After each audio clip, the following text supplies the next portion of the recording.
झेप मराठी, आरसा महाराष्ट्राचा। पिंपळनेर पोलिसांनी रोखली मद्याची तस्करी। वाहनासह सुमारे 3.5 लाखांचा मुद्देमाल जप्त। चालक आणि पुरवठादारावर गुन्हा दाखल। पिंपळनेर पोलिसांनी वाहनातून होणारी विदेशी मद्याची चोरटी वाहतूक रोखली आहे। या कारवाईत वाहनासह एकूण 3,42,000 रुपये किमतीचा मुद्देमाल जप्त करण्यात आलाय। पोलिसांना मिळालेल्या गुप्त माहितीच्या आधारे पांढऱ्या रंगाच्या वाहनावर सापळा रचण्यात आला।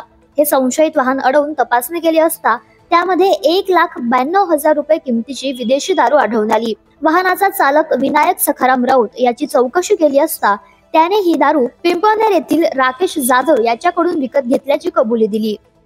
नमस्कार, मी सहाय्यक पोलीस निरीक्षक किरण बर्गे, पिंपळनेर पोलीस स्टेशन।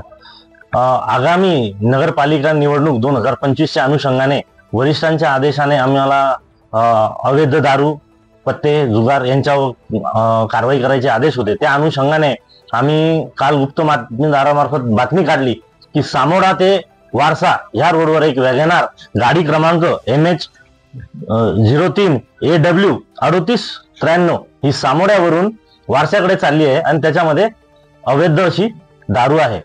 सदर बातमी मिळताच आम्ही स्टाफसह सामोडे रोडवर असलेले प्रभात हॉटेल याच्या समोर असताना ती गाडी आम्हाला दिसली। तिथे अडवून त्या गाडीची तपासणी केली असता त्याच्यामध्ये दारूचे बॉक्स मिळून आले।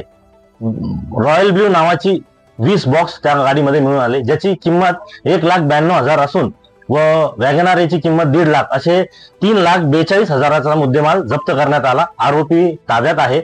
तसेच सदर कारवाई ही मान्य पोलीस अधीक्षक सो धुळे, मान्य अप्पर पोलीस अधीक्षक सो धुळे व साक्री विभागाचे उपविभागीय अधिकारी, पोलीस उपविभागीय अधिकारी यांच्या मार्गदर्शनाखाली करण्यात आली। नमस्कार।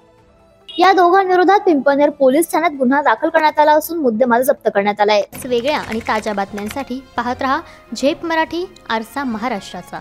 संपादक प्राध्यापक अनिल चव्हाण, धुळे।